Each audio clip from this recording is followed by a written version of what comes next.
welcome back to this new episode of R&D Garage. So last time you saw us, we were basically cleaning up a little bit of a flood situation due to the neighbor's DIY plumbing.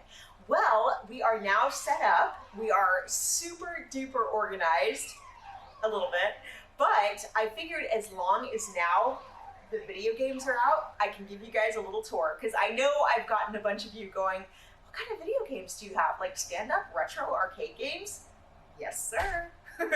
Let's go take a look. Okay, you guys, so if you're anything like me and you grew up with like tube TVs, you know that videotaping or recording a game like this that has a tube TV basically in it, it's gonna have like lines on it and it'll look super funky. But I promise you in person, the screen and the graphics are basically perfect. So, okay. About 10-15 years ago, Dee decided that he was on a mission. He was going to go collect the games from his youth. And me, being the understanding wife, I'm like, okay, this should be fun. At one point, we had about 40 games. Like, it was a little ridiculous. It was more arcade games than cars. And so finally, it was like, dude, we're going to have to sell some of these. We basically got a warehouse, in fact, to store all the games first, besides all the cars and parts and stuff like that. And then Dee went on a mission. Not only did he want these beautiful stand-up arcade games, he wanted every single like board to go with it, like the circuit boards, motherboards, every board you can think of that, you know, puts together an arcade game. He was like, oh, must have it. So he was king of eBay for a while. But anyway, enough about Dee. This was our first game, and we went down to SoCal for it. And it's actually, I don't know if I should tell that story, but it's kind of hilarious.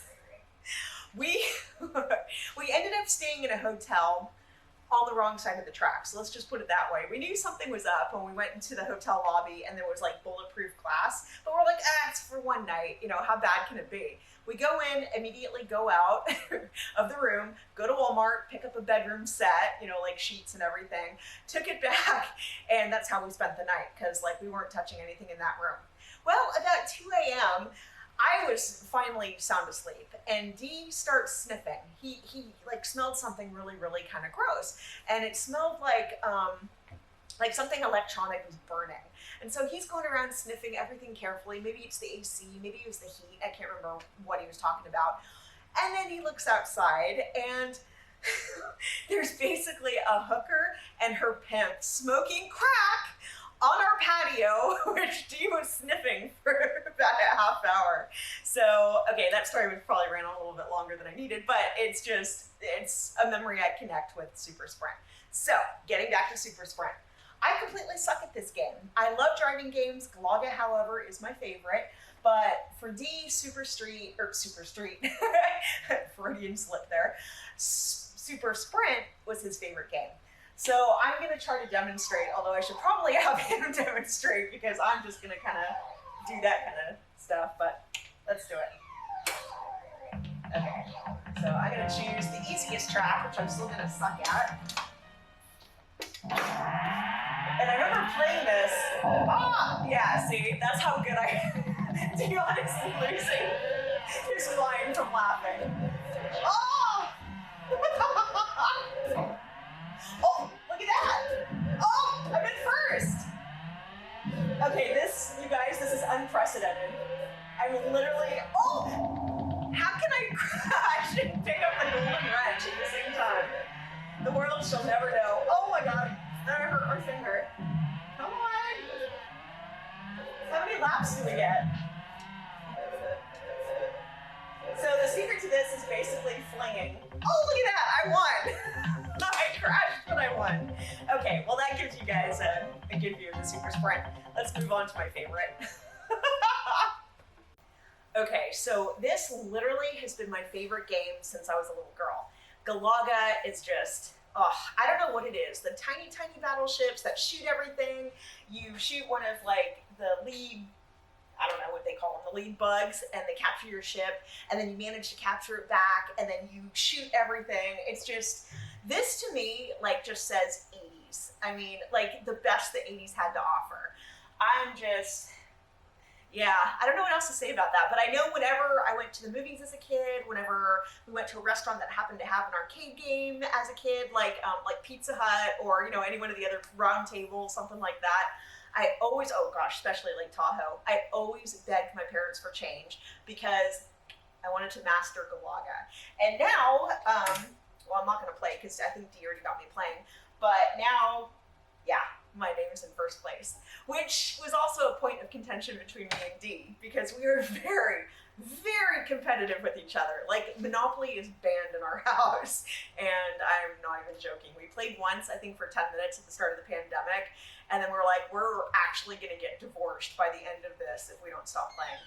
So when he first picked up the Galaga game, he's like, oh, I'm going to beat your high score. And so literally ever since then, it's been like, okay, I have the high score. And then, Dee comes to work and goes, guess what, babe? I got the high score. And then it's like, ah! But anyway, enough of that Galaga. Let's move on to the next game.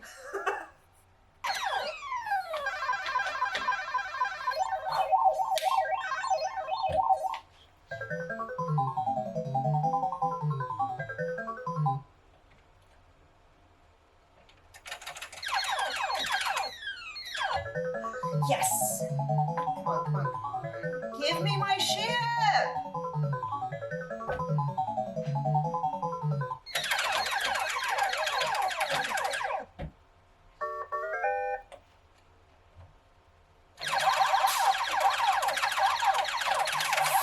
Ooh, I got him.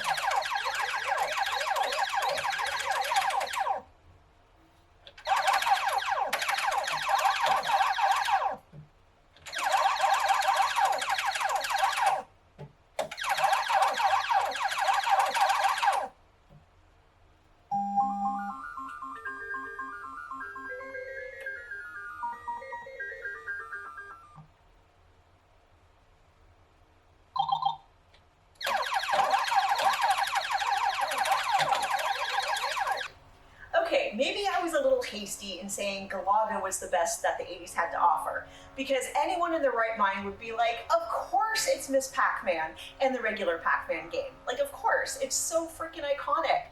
This one, unfortunately, doesn't work right now. The motherboard is out, but when she is working, she actually has the speed-up chip in it. It is called the speed-up chip, yeah. And this is super cool because when you play, it's super fast Miss Pacman, like Pacman on crack, rather than just like So she's a lot of fun. Love me some Miss Pacman. You go, girl. Okay. So now moving on, we have the championship sprint. So championship sprint and super sprint are very, very similar. The only difference is, I believe this one comes with a couple of more tracks to it. They're a little bit tighter. Obviously, it's 2-player and not just one. And yeah, it's a game I still really don't like. It's one of my least favorites. I'm sorry, guys. There's probably people out there now going, how could you say that about championship sprint? And I know Dee's one of them, but whatever. Sorry, guys. We all have our opinions. But, I mean, when Dee gets me to play it, it's fun. So there's that. Okay. Here's another favorite of mine that I absolutely love.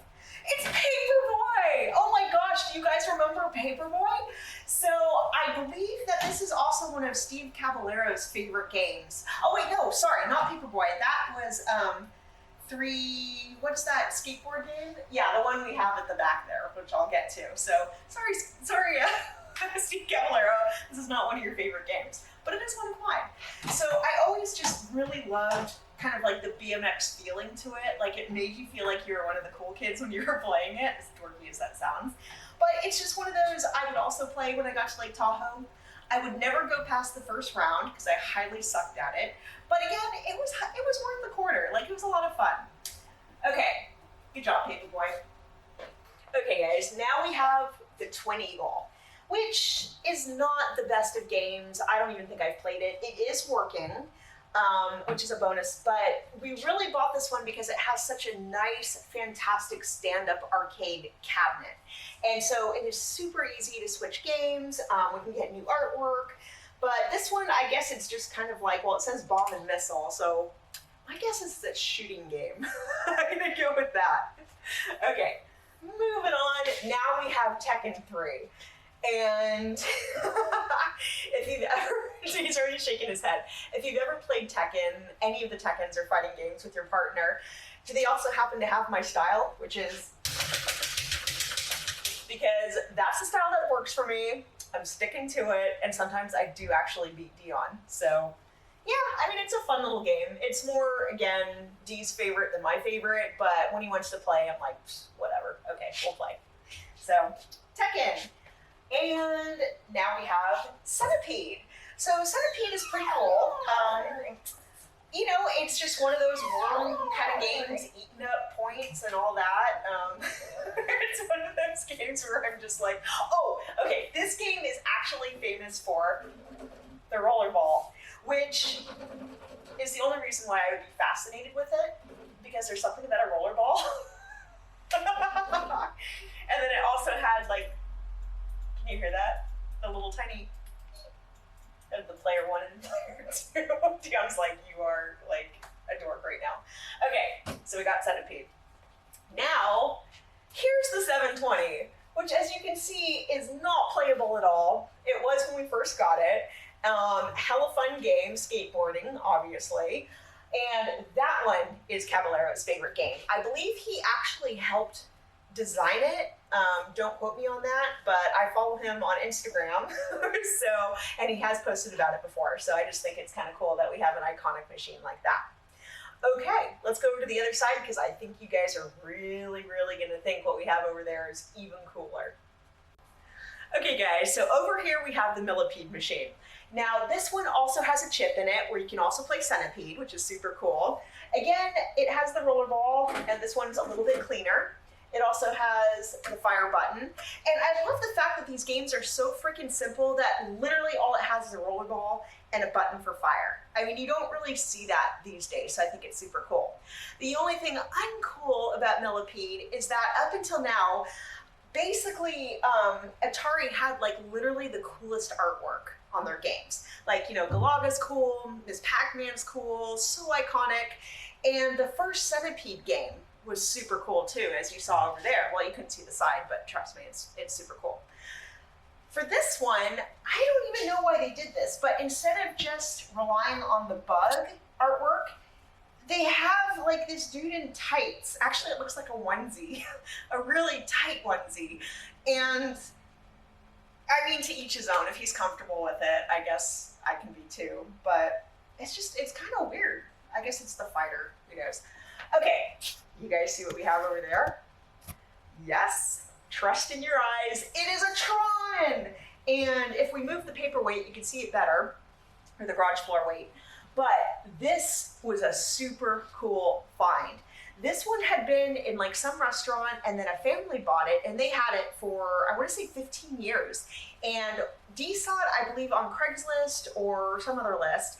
And he called the guy and told the guy who was super duper interested in it. The guy's like, okay, come on down. And so we drove, I want to say about 2 hours. And the guy was so happy to be talking about arcade games with Dee. One thing you'll notice about these hobby people, especially with arcade games, if you're selling a game, be prepared to talk to them for about 3 hours when they come to your shop, because they're going to see what you have, they want to play everything, they want to talk for hours and hours and hours, and you know, sometimes it's fun, but if sometimes you have something to do, it's like, dude, you're going to buy the game or get out. So, but it's all good. Anyway, so like I said, he and Dee were talking for like an hour or so, and the guy's like, you know what, I like you so much, I'm gonna give you the game for like $350. And now at the time, and it's still super popular, these games were going for like $2,500 or more. I believe it's even more now, because obviously they're not making any more. And Tron, I mean the movie, yeah, the movie sucked, but you know, the game, well, it kind of sucks too, but you know, again, it's super iconic 80s. And so Dion's like, no man, I can't pay so low a price for it. Like literally jack it up a bit, because that I would feel bad on the way home. So the guy's like, well, you drive a hard bargain. How about $500? And Dion's like, gets out the cash. We load up the game before the guy changes his mind, and we're on our way. So that one is super fun to play. It's got, you know, like the control kind of gun thing that, you know, it, yeah, I'm not going where I was gonna say something. My mind went there, but I'm not gonna say it. But again, It's been fun on our arcade game journey. This is all we have left. Like I said, we used to have over 40 games, and it got to a point where it's like, you know what, we're just gonna keep the A-listers, maybe sell a couple someday, but if you're interested in purchasing one of our games, please let us know. Maybe we can work out a deal. I think that'd be hella fun. Okay guys, well, I hope you enjoyed this video of all our video games. video games. I'm in a silly mood, sorry. Again, thank you for watching. I want to thank all my new subscribers. You know, it's been climbing again the last couple weeks, and every morning I check the sub count and I get a little more excited every day. So you guys are freaking awesome. And for all of you who want to see my new Hatchy tattoo, super excited about that, got it yesterday. But you guys have been making me laugh so hard on saying, oh, it's a minivan, oh, it's this, oh, it's an MK2 or whatever. I'm like, you guys are killing me. I'm never showing you another tattoo again. No, I'm kidding. Okay guys, I'm gonna wrap it up. But again, thanks again. Subscribe to R&D Garage. We've got so much more planned. As you can see, the warehouse is usable again. So this weekend is our anniversary. I probably won't be working on cars, but if we do, it'll be the fastback. I'm so long-winded right now. Okay, guys, have a good rest of your week.